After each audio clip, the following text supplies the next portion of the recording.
Olá a todos, meu nome é Luiz Gustavo Flos, estou aqui hoje para a gente discutir sobre um tema que tem sido muito aberto nessas últimas semanas, né? Que é justamente a queda de vagens, abertura de vagens, brotamento, né? Germinação de sementes de soja na lavoura antes da colheita. Isso tem acontecido muito em diferentes regiões, em especial atenção ao oeste do Paraná, sul do Mato Grosso do Sul, Paraguai. Bem no momento agora de janeiro para fevereiro, de lavouras de soja que estão prontas para serem realizadas a colheita ou estão em processo de enchimento de grãos. Então esse problema de queda de vagens, né, ou abertura simplesmente da vagem e exposição dos grãos, não é nada novo. Se vocês lembrarem, há cerca de 3 anos atrás, nessa mesma região, houve o mesmo problema, só que um pouquinho mais cedo, com excesso de chuvas lá no final de dezembro e início do mês de janeiro. Nesse caso deste ano, vamos pegar esses exemplos que nós já tivemos nesses últimos anos e traçar algumas linhas de pensamento. Então, eu gostaria então de discutir com vocês alguns desses pontos. Por que acontece essa abertura e queda dessas vagens, né? Vocês podem ver nessas fotos que eu estou colocando aqui, fotos que estão aí na internet, todos podem ver. Recebi muitas fotos nessas últimas semanas a respeito disso, aonde demonstra aí a queda das vagens da parte de baixo da planta, a abertura da vagem, né? Principalmente demonstrando aí a exposição dos grãos. Mostra também vagens já prontas, com seus grãos com problemas de fungos, principalmente podemos ver mancha púrpura, né? Germinação dessa soja, né? Então, se essa soja está germinando, é porque ela já estava em maturação fisiológica, pelo menos em maturação fisiológica. Lembramos que maturação fisiológica da cultura da soja acontece quando esse grão está ao redor de 35% de umidade, ou seja, a partir desse momento esse grão não enche mais, não tem maior enchimento, não tem aumento de peso de 1.000 grãos, e esse é o momento que normalmente se tem o percentual mais alto de germinação e de vigor, né? Aí que tem o 100% de germinação e vigor. Se a partir desse momento que esse grão estava já em maturação fisiológica e fica um tempo muito grande com uma nebulosidade, com uma umidade muito alta, já existe o desencadeamento do processo de germinação, até porque a soja não tem nenhum mecanismo de impedimento dessa germinação, como acontece com algumas culturas, né, como é, por exemplo, o arroz, como é a cultura dos cereais de inverno, né, que precisam ter um período frio ou precisam ter um período de descanso para poder fazer esse processo acontecer. A cultura da soja não tem nada disso, né? E mesmo assim, como eu falei, eu dei o exemplo do trigo, o trigo, inclusive, o melhoramento fez com que não houvesse então esse problema de dormência das sementes, né? Então por isso que hoje nós temos inclusive trigo, quando tem encharcamento, nós temos germinação também do trigo no solo. Então vamos entender um pouquinho mais a respeito disso, né? Então, quando nós temos muitos dias seguidos de chuva, nós temos dois grandes fatores que acontecem, né? Quando nós temos muitos dias de chuva. Primeiro, uma grande nebulosidade, ou seja, nós temos um impedimento da entrada de luz solar nesse meio, e nós também temos, dependendo das circunstâncias, não é sempre que isso acontece, mas nós temos um encharcamento do solo.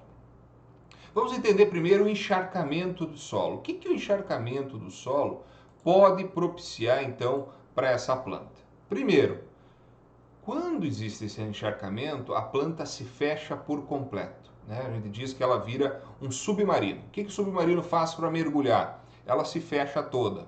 A partir do momento que ela está fechada, para que ela não tenha excesso de água entrando na planta, então existe esse fechamento, e com certeza existe fechamento de tudo, não é só da absorção, inclusive existe fechamento existe fechamento de todas as formas de absorção, inclusive da folha, né? Então, essa parada da entrada da água, parada do processo metabólico, né, faz com que a planta deixe de absorver água e deixe de absorver nutrientes nesse momento de encharcamento. Então, inclusive, a gente brinca que se esse encharcamento durar por muito tempo, a planta acaba morrendo de sede, porque não tem água que é absorvida. Então, com essa falta de absorção de água, com a falta da evaporação nos estômatos, então, portanto, se os estômatos estão fechados, não consegue também absorver CO2. Se não absorve CO2, não tem a matéria-prima para formar glicose, né? Então, esse processo já começa a ficar parado. Só tem esse processo, só acontece para aquele CO2 que está presente na planta, ou naquele momento, quando a planta tem encharcamento, vai gastar aquela energia que está pronta para a produção momentânea daquelas substâncias de maior necessidade. Mas, evoluindo um pouquinho nessa questão, nós podemos ver que o encharcamento de solo propicia também a deficiência de diferentes nutrientes. E eu gostaria de falar especialmente de 4 nutrientes: nitrogênio, potássio, enxofre e boro. Obviamente, nitrogênio é o nutriente de maior necessidade por parte da planta. A planta precisa mais de 80 quilos de nitrogênio para cada tonelada de grão a ser produzido em potencial. Quando o solo está encharcado, existe também um problema já diretamente ligado à bactéria, ao Bread rhizobio, que também vai parar de fornecer nitrogênio. Com esse meio sem oxigênio do solo, também vai parar esse processo e vai impedir a disponibilização de nitrogênio por parte da planta.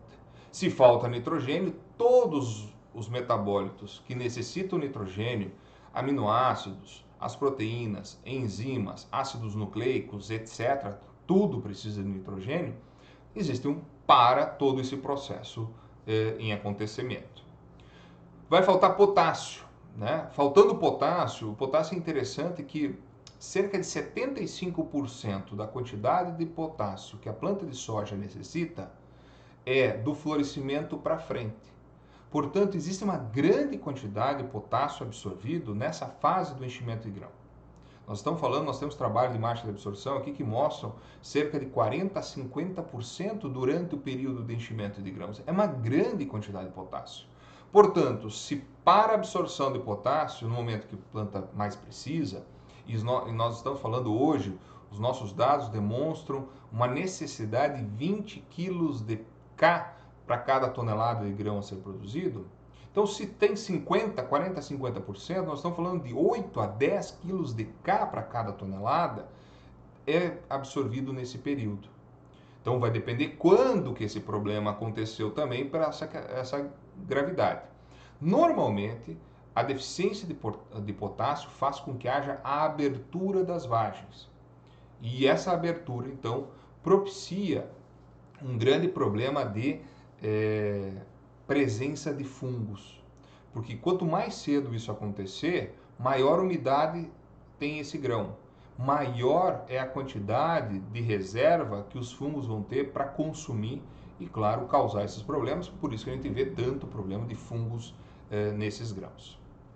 Enxofre, obviamente, também, né? A planta deixa de absorver enxofre e quando tem muita chuva, o enxofre tende a ser lixiviado, ser perdido. Então, a planta não tem tanta disponibilidade assim. O enxofre também está diretamente ligado à formação de aminoácidos enxofrados, que são importantes para a formação desse grão. Vou lembrar também que cerca de 40% do grão de soja é feito de proteína.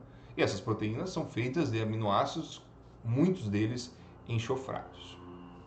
E o quarto nutriente que eu gostaria de comentar é o boro.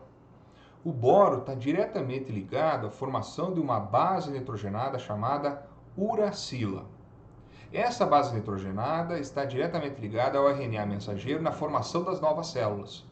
Por isso que a deficiência de boro faz com que haja planta mais raquítica, faz encarquilhamento pela má formação de células nas folhas e também pode diminuir o enchimento de grãos. Novamente, eu tenho um período muito grande de chuvas, encharcamento no solo que a planta não absorve esse boro, e o boro também é lixiviado, como o enxofre é, nós temos dificuldade da matéria orgânica disponibilizar esses nutrientes quando o solo está encharcado, não consegue, até porque os micro-organismos que fazem a decomposição dessa matéria orgânica precisam quebrar as substâncias orgânicas e liberar o enxofre e o boro. Quando o solo está encharcado, não consegue fazer esse processo, portanto, a planta fica sem esse nutriente. E o boro tem uma característica de dar elasticidade a essa célula. Então, as novas células que são formadas cria essa elasticidade toda e também tem muito a ver com a abertura dessas vagens. Por um outro lado, quando nós temos nebulosidade, que aí é a maior situação que nós vemos, maiores períodos que nós temos são de nebulosidade, nem sempre nós temos encharcamento do solo, como eu estava falando agora há pouco, mas só essa nebulosidade, né, faz com que a planta receba uma luz difusa, né? Portanto, tem uma deficiência no seu processo fotossintético. Se a planta não recebe luz diretamente, né, ela vai ter falta de energia, vai ter uma escassez da formação de fotoassimilados. Vamos lembrar a todos que, a partir da fotossíntese, né, a folha verde pela clorofila, a nossa unidade produtora de energia, que recebe a luz para desencadear todo o processo, a partir do CO2 que absorve do ar e dos nutrientes que estão sendo absorvidos, principalmente do solo. Se falta CO2, se faltam nutrientes, não tem matéria-prima para esse processo e falta luz para desencadear esse processo. Então, mesmo que eu tenha uma grande quantidade de nutrientes armazenados, o meu processo industrial, nesse caso, vai ficar diminuído. Então, ficando diminuído, né, a planta tendo dificuldade de formação desses fotoassimilados, ela vai entrar num processo, né, de estresse, né, que é o que a gente chama de estresse abiótico, né, porque não é uma praga, não é uma doença, não é um ser vivo que causa esse estresse. E quando a planta sofre esse estresse por uma deficiência nutricional, pela falta de energia, pela falta de formação de fotoassimilados, esse ambiente está, né, esse ambiente onde a planta está, é um ambiente que está deficiente, é um ambiente que não está adequado para essa planta. O que a planta faz, então, quando esse ambiente está inadequado? A planta vai, então, produzir os hormônios inibidores de crescimento, principalmente o etileno e o ácido abscísico. Então, o etileno, né, que vai produzir enzimas de degradação, por exemplo, a formação da clorofilase, que é a enzima que degrada a clorofila, né? A planta está vendo o seguinte, ela não está recebendo luz, ela tem uma célula ali com clorofila presente, que não está fazendo funcionamento, então chegou a hora de degradar e fazer uma remobilização desses nutrientes. E acontece a queda dessas vagens a partir da formação do ácido abscísico. Então, o ácido abscísico é o responsável pela derrubada de flores, de vagens, de folhas. Ele que vai ser o principal fator para essa derrubada. Então, se a gente pegar e fizer aqui uma comparação, a gente vai pensar da seguinte forma a planta. Por isso que depende quando acontece esse tipo de fator, né? Quanto mais cedo, mais fácil a planta recuperar. Quanto mais tarde, menos potencial de recuperação dessa planta. A planta entende que se ela está num processo ainda de enchimento de grãos e ela sofre esse estresse muito grande, essa deficiência nutricional, essa falta de produção de energia, então, portanto, produz os inibidores, a planta faz um pequeno cálculo. Bom, eu tenho quantidade de nutrientes X que eu posso produzir Y herdeiros. E a planta não é politicamente correta. O que ela faz? Para aquelas vagens, para aqueles grãos, aqueles herdeiros mais fracos, menos desenvolvidos, ela derruba. Ela fica só com aquelas vagens que têm folhas, que permanecem com as folhas e que têm um potencial de formação de maior tamanho. E aí, por isso que vai gerar herdeiros também de melhor qualidade, de maior vigor. Então, daqui a pouco, por exemplo, essa planta tinha 50 vagens, derruba 20, sobra 30, ela só deixou esses 30 porque ela vê que tem capacidade através dos nutrientes presentes e com a possibilidade ainda de absorção de nutrientes, encher esses 30. Mas ela não sabe que depois dessa quantidade toda de chuva vai vir de repente o sol. Então por isso que ela derruba. E essa derrubada é uma questão hormonal. É uma questão então vinda de um equilíbrio hormonal. E por isso que a partir desse equilíbrio, né, que é o que eu estou comentando com vocês, né, que eu fiz um grande resumo, né, sobre essa questão hormonal, a partir desse ambiente desfavorável que a planta produz os hormônios inibidores, qual que é a função desses hormônios? Bater lá na porta dos genes, fazer com que o DNA, de acordo com os genes que a planta tem, produza aquelas enzimas de degradação para realizar todo esse processo metabólico. E aí vem a grande questão, como que nós podemos então fazer para diminuir esse problema acontecer? Aconteceu a queda, aconteceu o brotamento, nós temos alguma coisa à nossa mão para ser realizada? Não temos, pessoal. Infelizmente, nós não temos nada para ser feito. O que a gente tem feito para minimizar esses fatores? O que a gente tem feito para diminuir o potencial de estresse que a planta pode ter por fatores abióticos? Não só por excesso de chuva, por nebulosidade, mas também a planta pode sofrer por seca, pode sofrer por alta temperatura, por baixa temperatura, por solo compactado, falta de nutrientes. Todos esses fatores abióticos, nós temos trabalhado sempre preventivamente com o uso de substâncias, de produtos que possam minimizar esses fatores. Seja através do uso de hormônios sintéticos, que vão ter uma ação direta para aumentar os níveis dos promotores de crescimento e dificultar a formação dos inibidores, ou através de precursores hormonais, né, por exemplo, principalmente aqueles vindos de extrato de algas, de alguns aminoácidos, que tem um período até maior de ação na planta, tem dificuldade no início de produção, mas com um período maior de ação. Mas o principal objetivo, quando a gente cria esse equilíbrio hormonal, é aumentar os níveis dos promotores de crescimento para que, quando a planta sofra esse estresse, ela tenha dificuldade da formação dos inibidores. Dificuldade, não quer dizer que não vai produzir, mas ela retarda a produção desses inibidores. Se a planta tem os promotores de crescimento baixo e a planta sofre um estresse, ela rapidamente então produz os inibidores, causando esse tipo de fenômeno na planta.